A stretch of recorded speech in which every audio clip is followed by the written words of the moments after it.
believe it. Hello, Sarah. Episode We're 427. We are here. Yes. Barely. I want real bad to start rhyming again. I have had multiple requests. Then do it. I'm not the boss. No, you're right. What?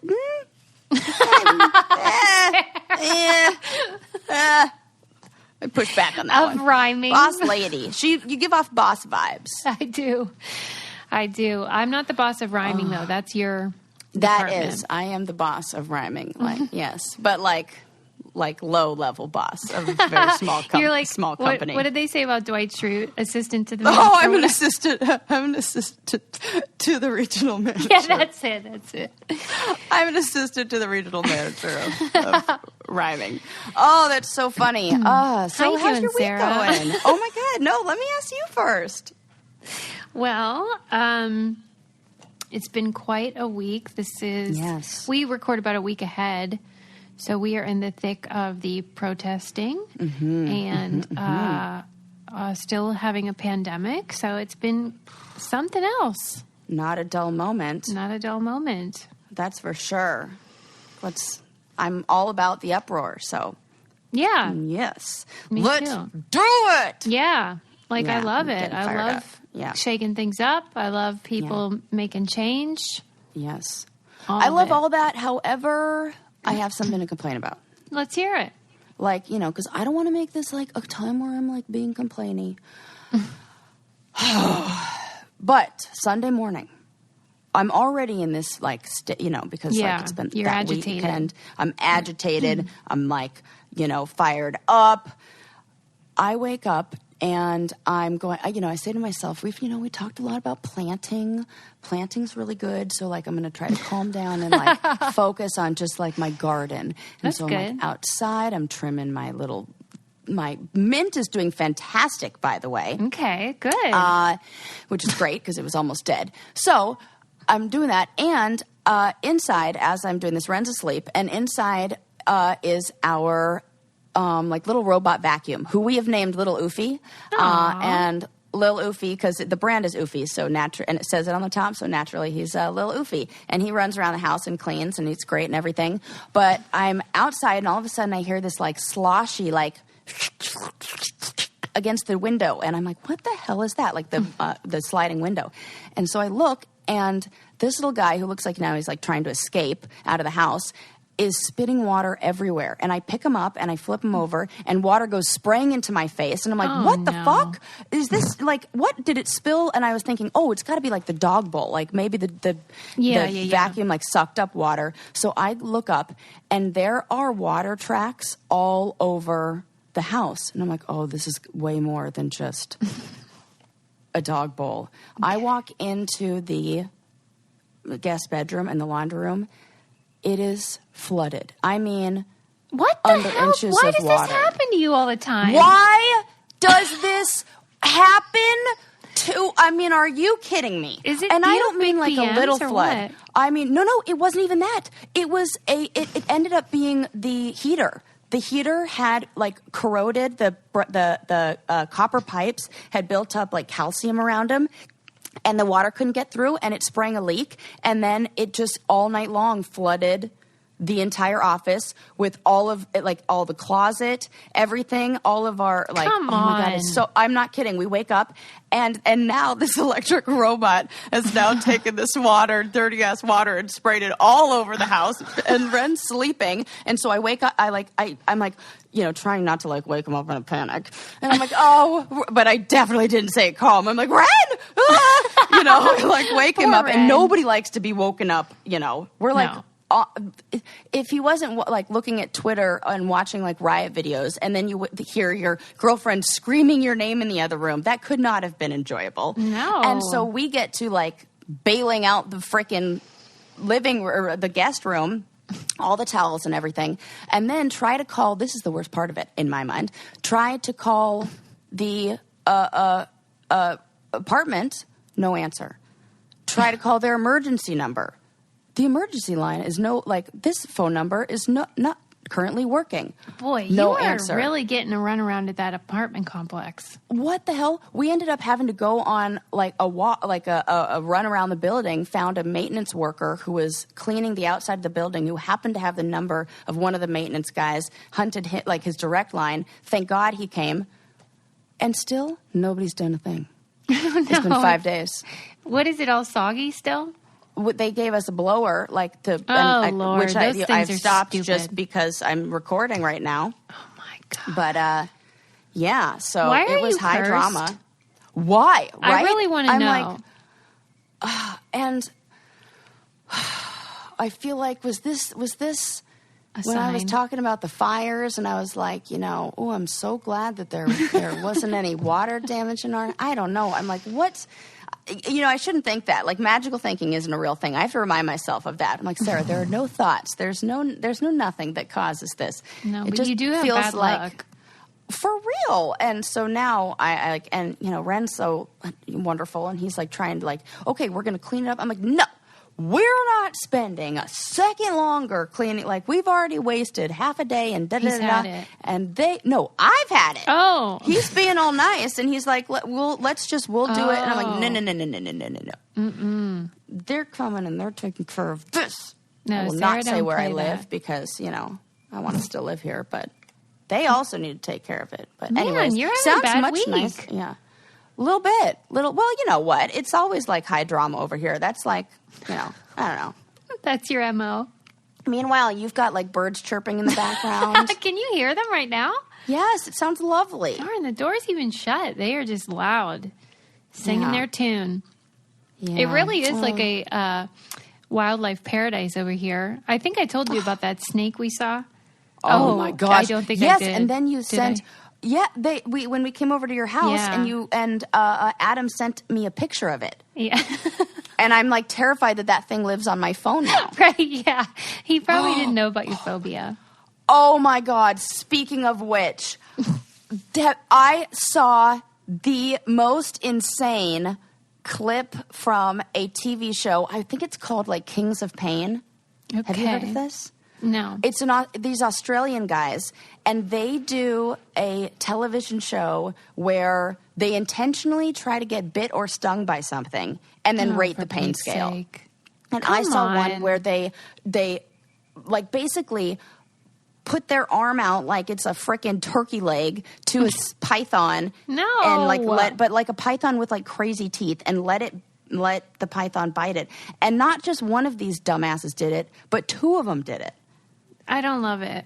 I hate it. And then the last guy who did it, who was like, I really like, I have a wife and I should really think about that. And like, maybe it's a bad idea. I'm like, dude, this is like your second season. You didn't think about it before? So it's like Jackass, but with wildlife. Oh, yeah, totally. Okay. And I'm like, Why are men idiots? what's wrong with you? Like, you never see a Like- show with a bunch of women doing this shit. Yeah. Oh my gosh. Here it is. Yeah. Kings of Pain.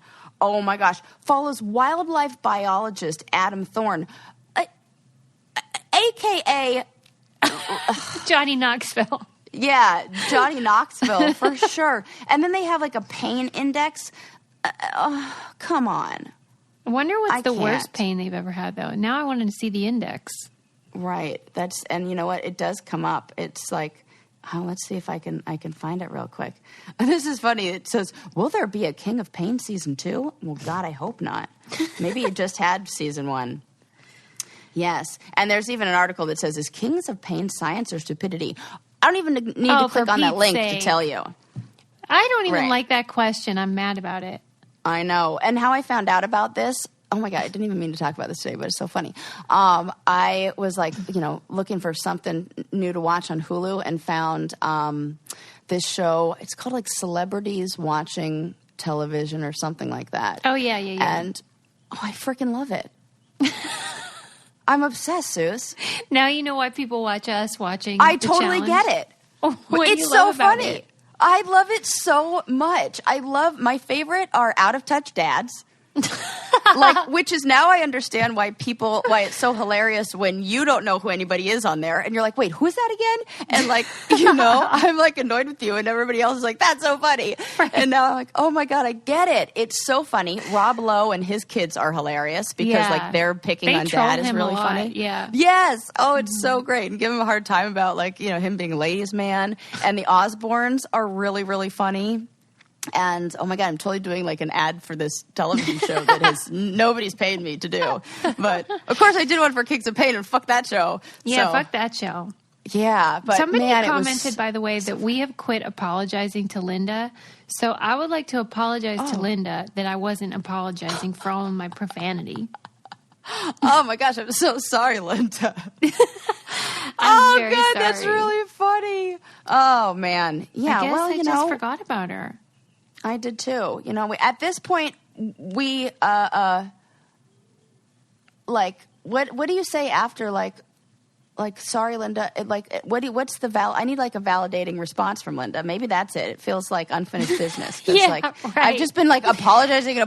When's she going to be like, it's okay? Yeah, we have put up healthy boundaries now. Like we've said, I can only apologize so much. Right now, it's like what you're getting. Yeah, it's fool me twice. I mean, come on. Oh, maybe that is Linda. So funny. It's like Linda was the original Karen. Yeah, really. Man, I've thought a lot about your comments on the Karen post, which, by the way, still up in my hallway, hasn't been picked up. The poop or the sign? But either. You have got to be kidding. Sarah, pick that up. Well, oh my God, I can't believe I'm saying these words. It's so gross. Now the poop has since been like calcified or like turned into a rock or whatever, and like, or it's been stepped on, and it's like hardened to the pavement. The whole thing needs to be, look, they're not even cleaning up the flood in my place. They're clearly not concerned about the stairwell in which no one resides and they're not collecting rent on. I would pick it up if I were you. I'm really fired up. You need to get a putty knife and scrape it up. Why me? It's the right thing to do. So I could talk complaining about it. But then I'm going to spend the next episode spending a good 10 minutes of talking about my experience scraping it off the poo and how awful that was and how I need everybody to understand that. I mean, I think that the perpetrator should have picked it up, but since they clearly aren't gonna. No, they're not. It's now been kicked around and like it's still the evidence of it is still there. But what ifs. I don't think you live in the good place anymore. I don't either. Well, and yeah. Have there been protesters near your house? There are protesters close. Not very close, or not close enough for us to hear them or see any of the commotion. We, of course, have not left our house, and there's been an early curfew. So the 4 p.m. curfew kind of threw us off, especially because it was a day where we were trying to get groceries. And originally it was one day it was a 7 p.m. curfew. And it was like, we are desperate for groceries situation. Mm-hmm. And so we went, I tried to walk across the street and I happened to have a Gelson's right across the street from us. And they shut the door, like, even though the curfew was at 7 and I was there at 6, they like shut the door in my face and they're like, no, we're not taking anybody else. And they were rather rude about it. Then we're like, okay, I guess we won't get any. And then the next day we were like working in the morning, and then about 3 o'clock, we're like, oh, let's go get groceries. And then 4 o'clock curfew came, and we were like out again, out of luck. So then we like had to like, okay, we're gonna get groceries in the morning, and took care of that. So we were okay. But that kind of threw us off. And then this morning I saw 15 cop cars drive by. Oh my! Yeah, so we hear a lot of that, and it's all boarded up. But right, yeah, I saw that on your story. Yeah, so it's been real quiet up here. Obviously, that would nothing be quiet. Ways out of their way. Yeah, we're not in the hot seat, but I've just been watching on social. Yeah, I love a protest. Oh yes. Yes, I love it so much. And so, I'm thinking about like what kind of things I can do and what kind of things we can do on our podcast. I was talking to Ren and he was like, hey, have you ever talked about any like Black inventions and like Black inventors? And I was like, No, we have not. In fact, I couldn't name pretty much any. So I did a little digging, and I found a great video that was, it is called, People Try to Live 72 Hours Without Black Inventions, and it didn't go well. Yes, I remember that. And it was great. Oh, you've seen it? Mm-hmm. Oh, my gosh. Oh, I love that. So there were so many things that we had never even, we never even learned about. I mean, there's like a million things, that we haven't learned about. So I thought I would share some of these good ones because a lot of times the stories behind them are really good too. Okay. Okay, so in the video, some of the things in the video that they were not able to live with, and this is a small fraction of these inventions. So automated elevator doors. The 3-light traffic light, which I love the story behind, and I'll tell you that one. Refrigerated trucks, or any food that came in a refrigerated truck. Caller ID, call waiting, any kind of phone. Touch-tone phones. Electrical resistors, which I don't even know what the heck that is, but it's in pretty much everything. It's like TV, radio, computer, anything that you use, it's in that. Mm-hmm. And it was just so funny to watch them because they day one, second one, were like, okay, well, I've already failed the experiment. I've broken the rules 1,000 times. You can't do anything. Well, and I loved Jane it. Elliott always talks about, let's go back even further. Where do you think we got paper and fucking math?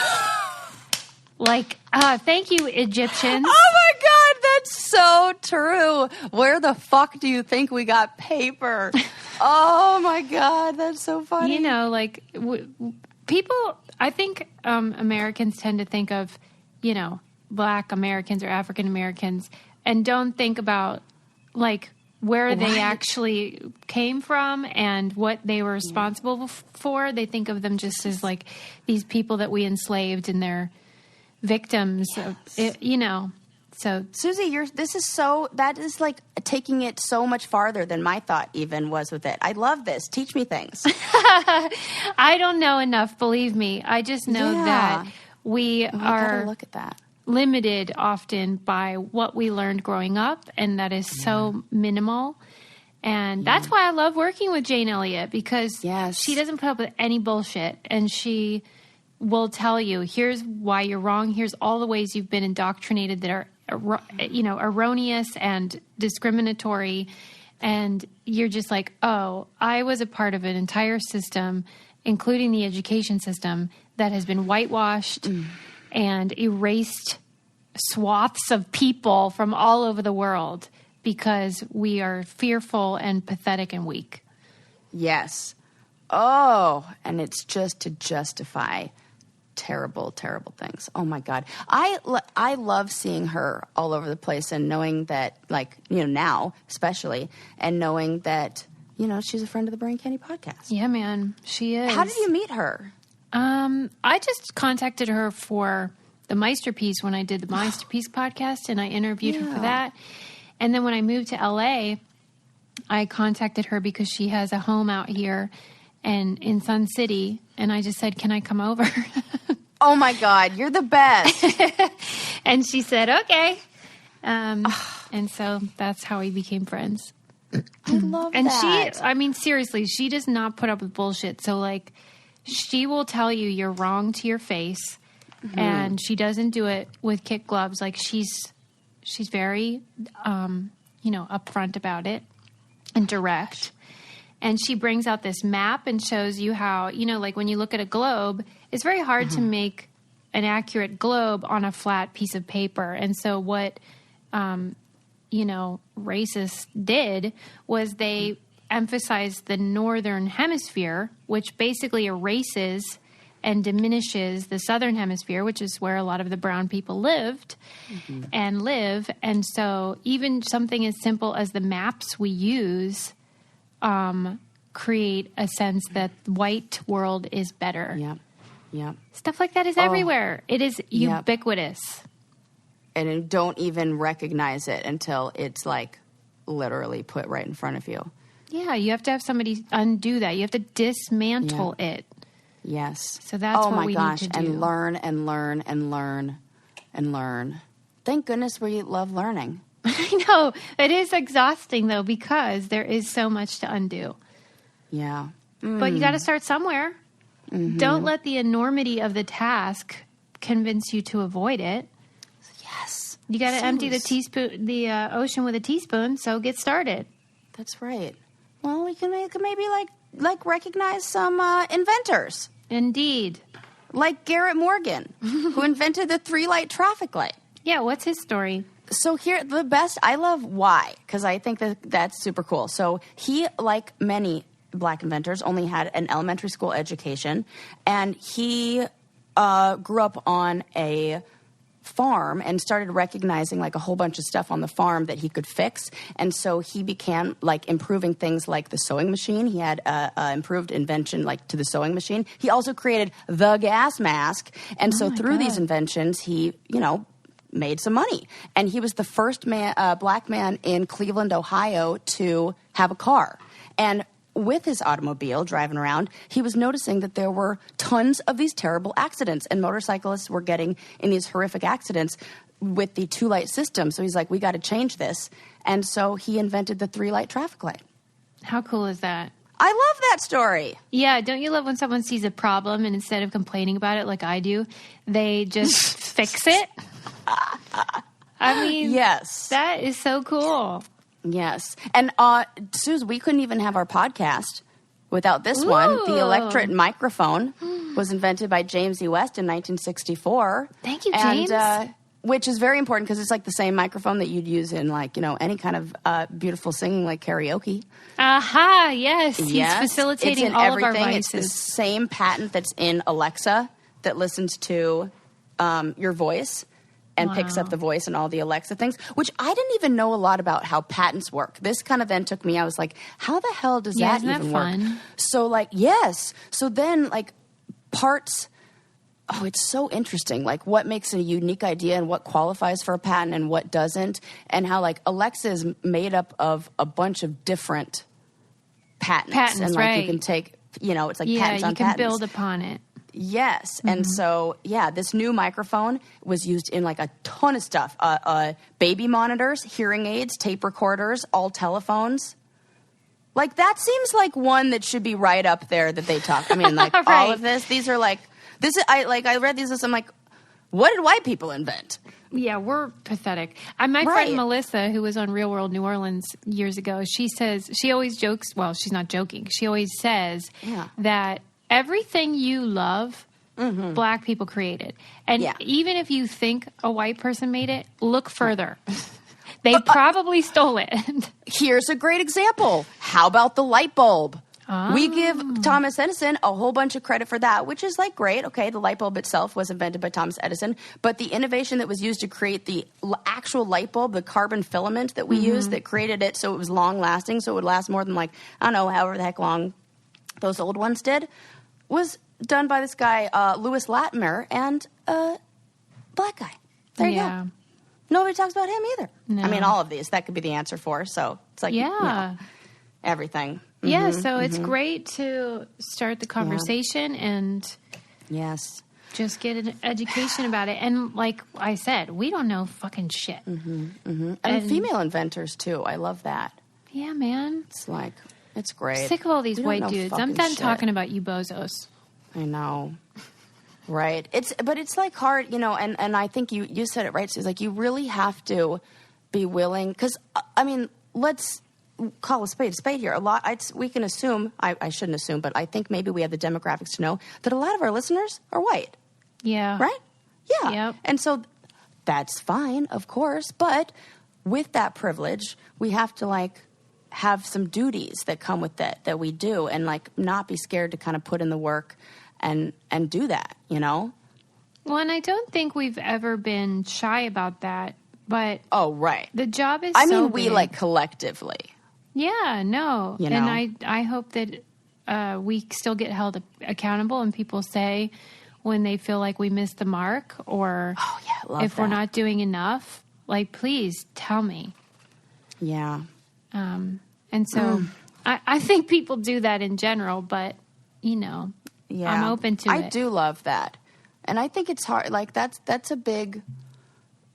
and I feel like a lot of people recently, as we've seen, have had to kind of say, I'm sorry and apologize for, or like they're, or not even more than I'm sorry. I think it's also, I was unaware of the ways that, my behavior affected others, things like that. More of bringing an awareness to past action that maybe wasn't correct. And that's freaking okay, because that's growth. Mm-hmm.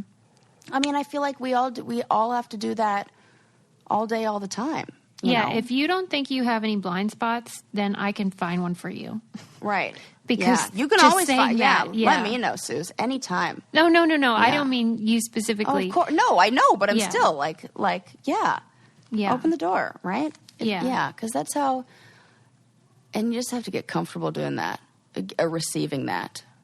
And that comes from self-worth too, I feel like the same things, because you can expand on this, and maybe it's just my therapeutic model that I love so much, that a lot of it comes down to if you're okay and you feel like you're a good person, then you know what, you can take a little bit of that, and it doesn't mean that you're bad. It just means that maybe there's more to learn.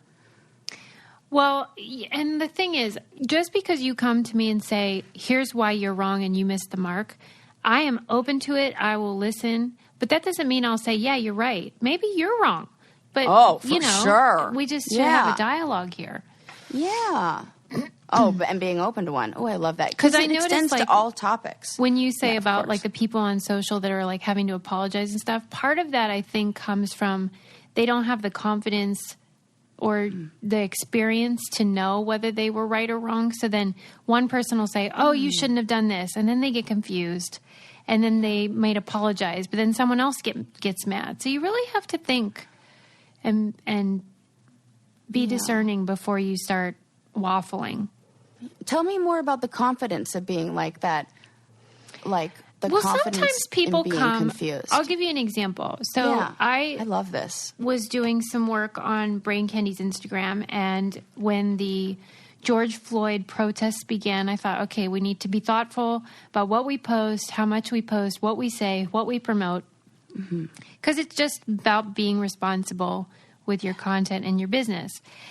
And so I tried to do that, and I acknowledged what was going on and addressed it. And, we went dark and we waited and I reflected. And then when it was time to promote again, I put up that message that was like, hey, we have to promote and we're going to have fun with you guys and we can still be playful, but the work continues and we will continue to educate ourselves, etc. And then the next slide, I was promoting our episode. And then someone wrote and said that was tone deaf, that I shouldn't have been promoting the episode because it didn't have anything to do with the situation. I disagree because I addressed it beforehand and I said, here's what I'm about to do. And here's my intention. And so then, and that's fine. We have a difference of opinion about whether it was appropriate. And I appreciate them writing and I don't get mad or anything like that. I just don't agree. But if she had said that I did something wrong and then I was like, then I would pivot and I'd fix it. Absolutely. Yeah. You got to be open and you got to have an understanding of you have to be confident about your intention and then what you did. And if you did fuck up, say it. Yes. That's all. Yeah. Because we all do, man. And that's it. We just got to learn. I feel like it's so fun to listen to you talk on this subject and so it's difficult. It's hard to say things like anything like this is fun, but it's so interesting because I feel like your perspective is so great since I just think about your upbringing and your childhood and what you were exposed to and the kind of ideas and we talk about this with you changing political views. Yeah. And I feel like it's all, but that's why it all falls with education because I had to read so much about the white supremacy that was ingrained in evangelicalism, which is the tradition in which I grew up. And once you learn that, you can't pretend like you don't know anymore. Right. And so you have to make a choice. Am I still comfortable with that worldview or do I need to move on to something else? So it's painful. Why do you think? But And I really don't even know the answer to this. And of course, because who does? But maybe you can shed some light. Why do you think it's so uncomfortable for people to let go of that? What is the? I mean, I know that's so deep, but like, I think it's what we talk about a lot about identity. If you see something as integral to who you are, then to dismantle that can be really painful. And also be, cause you to flounder. Like, if I'm not an evangelical Christian, what am I? right? Especially when, for me, that's why I was cast on the show. So then the identity runs even deeper because it's a persona, too. And this is really interesting. I mean, let's say for you, like, in your case, it's different because the reason you were cast was not as fundamental to, like, identity. But if something came along that made you question whether you identified as, I don't know, something that they saw you as, what did they, what would be an example of that for you? Oh, gosh. Even like, I mean, I guess just like, I'm trying to think. I don't know. What do you think? I can't even answer that. That's so weird. What do I? Maybe as like a survivor. Mm-hmm. If something came along where, let's say, the survivor community rejected you and said, you know what, she's being performative and we don't appreciate the words she's saying on screen, then you have to look inside and say, like, am I still a part of this community? And if I'm not, who am I? What does that mean about me? That's what it felt like for me. Because this was, Susie is this, a virginal Christian. Well, then I wasn't sure I was anymore. Well, then who the fuck am I? And so it's uncomfortable, man. And you know what? This makes me think of, like, so I think about, and I think you're so right with identity. And I think about, like, I have zero attachment to my genetic lineage, and in fact, the opposite. And it's not part of my identity because I don't want to identify with people who did bad things and some people who did bad things to me. So I have made that really not, and I've kind of struggled to have a strong identity. And I wonder if in kind of feeling like that feeling of, well, who am I from day one, made me a little more receptive to or made me kind of really ask, like, what do I believe, and like pick a group and do the, because I would say I bounced around and said, I don't know where I belong. Yeah, here. For sure. Dude. Yeah. This is like some deep shit. Yeah, because like I see it with you about your last name. Because you didn't like Rice because it's associated with him. And you didn't like Patterson anymore because you got divorced, obviously. Right. So it's like, well, now... I don't give a fuck about my last... Right. I'm like, I don't care. Call me whatever you want. I don't know. I've always been like that when people at like Starbucks will be like, oh, Sarah, with an H or without. And I'm like, I don't fucking care. Yeah. Because I'm like, that's like not even part of my identity at all. So, yeah, it was... But it would be probably harder to get me to change an ingrained, like I don't know, a belief or something that's I've been taught or learned or something. If it were part of my culture or something that I identified with, if that were like something I really strongly identified. Yeah, if it's fundamental to who you are. I can see that. But once you get past that initial like, now what? Then it's liberating. Because now I see it as you don't have to throw out the baby with the bathwater. I no longer identify as an evangelical Christian, but I still identify as a follower of Jesus. And that's important to me. And so once you are free from the chains that bind you, whether it's systemic religion or whatever, then you can make your own way. And that is liberation. Yes. Oh, you're so smart, Susie. Yes, Sarah. So you forget it. That's who I am now. I don't. No, it's just, it's so fun to hear because, like, the same way I talk about, like, this is your body of knowledge as far as like looking at what's really going on and like taking it. It's like, it's what you did with religion and all of that. And it's like, I look at the emotions and it's how excited I can hear that enthusiasm in your voice and like, or passion, I should say, more than enthusiasm. The passion in your voice is the same way I talk when I talk about like therapy ideas or ideas behind like, you know, that. And it's just like super cool because I love passionate Susie. Well, I am passionate about it and I think about it all the time, but I don't engage in a lot of conversations about it because, not because I don't want to, but because most people get very uncomfortable. And I do think it's because it is fundamental. Someone's faith is really important and they don't want that to be challenged in a way that makes them feel scared or offended. And, you know, I don't really peddle in theology. I am interested in facts and information. And that's kind of, people see that as dissonant because religion isn't really supposedly about facts. But we can have the conversation, and I think it's important for people to do it, but they have to wait till they're ready because it's scary. Yeah. Like both people ready, I would imagine. Oh, yeah. Well, obviously. Right. Those conversations can go south real fast. Yeah. If everyone isn't being fair. So how do you not get fired up? What do you do to not get like, this is like me taking notes now. Well, this is what I was saying before we started recording. You have to identify what your goal is. Because I can get real fired up if I want to win. If I want to crush you, I can do that. But if my goal is to persuade you and inform you, well, then I got to control myself because me yelling at you and condescending to you won't work. Yeah. Like I find myself becoming very like emotional, and it's like I sense like the vibes and the like everything, and it just becomes overwhelming, and then I start thinking about everything that comes with it and blah blah blah, and then I start crying, and so like when you're talking to people, can't do that.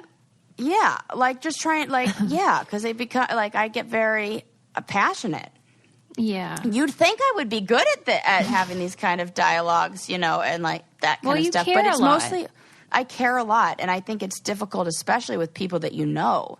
Like it's, you know. I don't know what that's about, but I mean, obviously it's empowering when you're armed with tons of information, which I have. Yeah. Oh, yeah, that's good.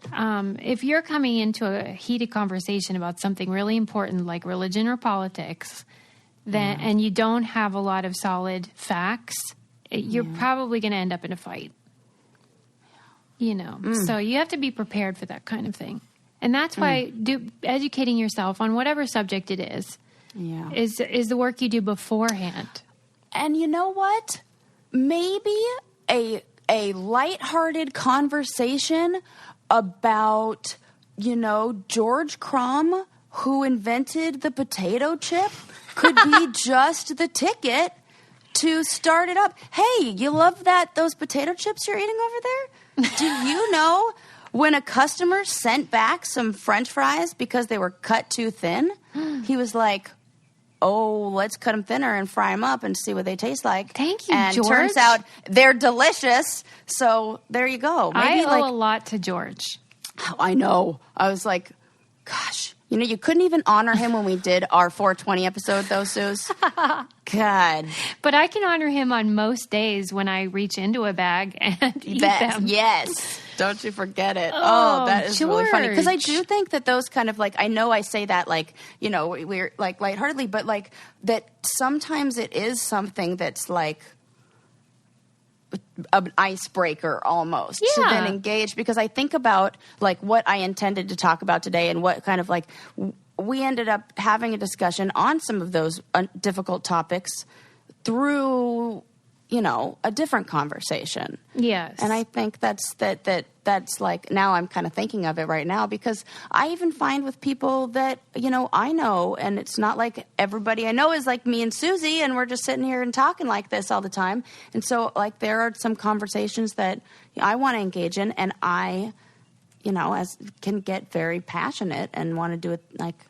Well, did you see on our Instagram when I posted Black Lives Matter, someone did write All Lives Matter.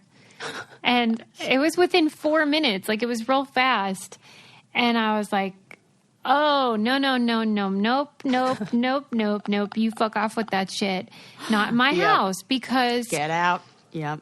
Get out of here. What I've noticed is sometimes when people say that, they might mean it in a nice way. But I believe that we're far enough along in this conversation that to me it feels like a provocation.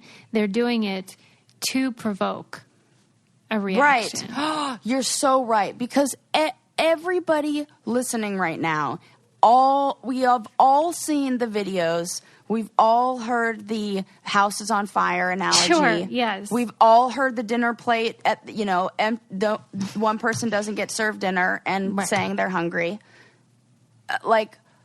They know that shit too. You know that. Yeah. So now you're so right. Now it's totally used. What did you say it? A provocation. Like they're provoking. Yes. Oh my God. I don't even know that word. And I just thought, well, no, we're not doing that. But for those of you listening that are still clinging to this absurd idea, even if you look at biblically, let's say you're a Christian and that's what you say, all lives matter. Yeah. Okay. So now we've got a handy reference. His name's Jesus. And he... I've heard of him. I've heard of him. I think I know that guy. He split time in half. And he talked about how a shepherd had 100 sheep. And one of those sheep was lost. And he went searching for that one sheep, not because the other 99 didn't matter, but because one needed help. But I just think, listen, you guys... If you want to use religion, we can, but then we got a whole nother can of worms, and I can do it, but you have to be Susie, ready to. She's accept. got cans of worms. I have so on deck, many ready worms. to open them. So many worms. But I don't think you want to. I don't think because people don't engage me in that way because they know they will be ruined. Yeah. Well, that's good, and you know what? Good. Like that's kind of like a there's a pizza place downstairs right underneath me, and it's been questionable with this pizza because they're always open. You're always talking about this. I know, because I'm telling you, they're like doing their own thing. I don't even know if they know that there's a pandemic going on because they're like still making up their pizzas and everything. And like when everything was on the what the hell you call it, curfew, when the curfew was set and everything, they were like still serving food, and then we went there, and then I was mad. We ate there because I was like, this isn't what I want, and I don't know why. But that's another story. But so one day they had nothing up, and the next day, and I walk by this restaurant every single time I walk the dog, and so the next evening when the riots were probably at I'm not going to call them riots. The protests were at their peak. They put up signs that said Black Lives Matter, but then in small writing underneath, and All Lives Matter. No. And I was like, No. Nope. And then the next day, sign's gone. Yeah.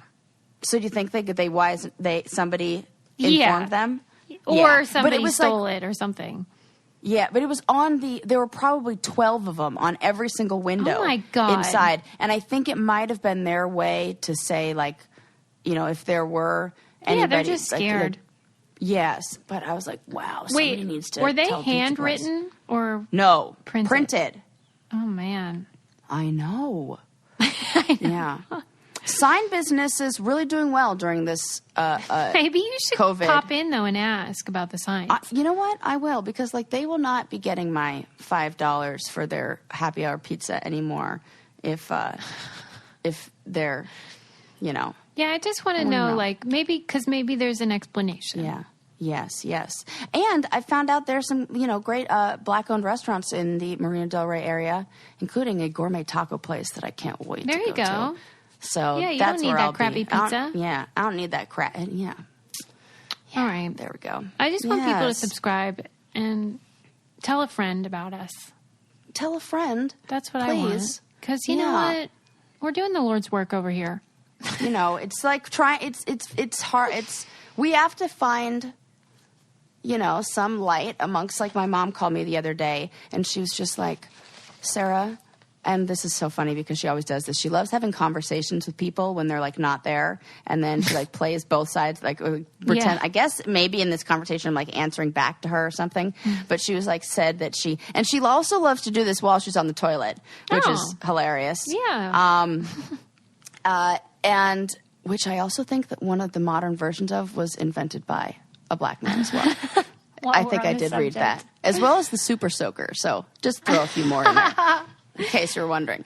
But yeah, so she called me and she was like having this conversation. And she was like, Sarah, I was just having a conversation with you while I was on the toilet. Weird thing for mom to start the conversation with. But whatevs. And she was like, I just want to call and tell. And I said, tell Sarah that there's still joy and there's still magic and there's still all that stuff. So, you know, I try to think that maybe our little Brain Candy podcast here can be just like a little joy and a little magic. We can, like, come together and, like, laugh and learn about, like, a whole bunch of different stuff. But well, that's what I love is that it's not caring about this stuff in the world that needs to be handled doesn't preclude us from being joyful and having fun and laughing and having moments of levity, as I said on our thing. So they can coexist. I'm so glad you said that because I feel like that's an important thing to say. Like, I think maybe you're the first person who's, like, said that out loud to me, or I've talked about that or even realized it feels that like serious business. It feels, but it is, you know, it is important. And maybe it's both. I mean, like, they're not mutually exclusive. And how the appeal of a movement that is all doom and gloom is minimal. So you want people to want to be a part of your movement because it can include fun stuff and serious work. Yeah. Michael Rappaport has been a fun one to follow during all great. of this. I love that He's guy. freaking great. And I love him. And he does, what is it called? Oh, well, he has one clip that he does, like, every week or so where they just call out people who have, like, talked shit and, you know, talk shit to them. And, I love it. But he put up this clip. I can't remember where, or this video. I don't remember where it is. But it's a bunch of protesters doing the Cupid Shuffle. And I'm like, yeah, see, I love that. And he's like, disrupt in any way. Like, there are a million ways to disrupt. And, and, you know, it would be really hard to shoot, well, I mean, knock on wood, to shoot rubber bullets at people doing the Cupid Shuffle. Right. Yeah. So I thought that was cute. Yeah, and, you like, can be something that made my effective heart. and, you know, fun. Yeah. And fun. So that's what we're going to do. Yeah. All right. I'm trying to think if there were any other stories that I had to bring you this week. Yeah, don't deprive me. Jeez. I know. Something on how celebrity culture is burning. But then I read it and I was like, I think Susie already talked to us about this. Oh, I do have one. Okay. But you guys have probably already seen this. And this was from, like, a long time ago. But how Crayola came out with their inclusive world for children of all ages, races, colors, and ethnicities, and Colors of the World global skin tone pack. Yes. But I mean, that was great. I wondered, though, like, are people buying that? I hope so, and I would 100% absolutely, because the only other company that did this, and shout out to this company because they've been doing it for a long ass time. And when I was a kid, I had this set, and it was my favorite. I think it was called People Colors too. Lakeshore Learning. Oh, I love Lakeshore Learning. Yes, they have had a People Colors set for forever. Good. And I always loved that, and I've always loved them. So Crayola, I mean, like, okay, good job, but you know, you weren't the first ones to do it. But I also did like that the names, because I think the names can be really important, and that they didn't use any, like, the terminology. I think it's just like light almond, light rose, deep golden, very deep almond, and nothing's like, you know, anything that has any, right. Yeah. Like nude. That's like a word that comes with, or flesh, or like others, you know, that was a big mistake. Yeah. Oh my God. So, yes. So there you go. There you go. And I like those. That's a little fun thing to Do you feel like we've cleansed on. Ourselves? I feel like my heart rate has gone down a little since before we started. I do. I mean, I could have maybe done a little bit of getting it fired, like starting on a real high with the flood in my house story, but that was just because Yeah, of you the flood. just needed But no, to I'm talk feeling about good. it. Okay. Yeah, I need to talk about it. I need to vent, and I can't vent to Ren because he had to deal with the same shit I did. So we are, however, going back and forth complaining about how nobody's done anything yet about. Yeah, despite that's our many unacceptable. calls. Unacceptable. You're going to have Don't to be worry. a Karen and ask for the manager. Yeah. Yes, for sure. There you go. All right. We'll see you guys next time.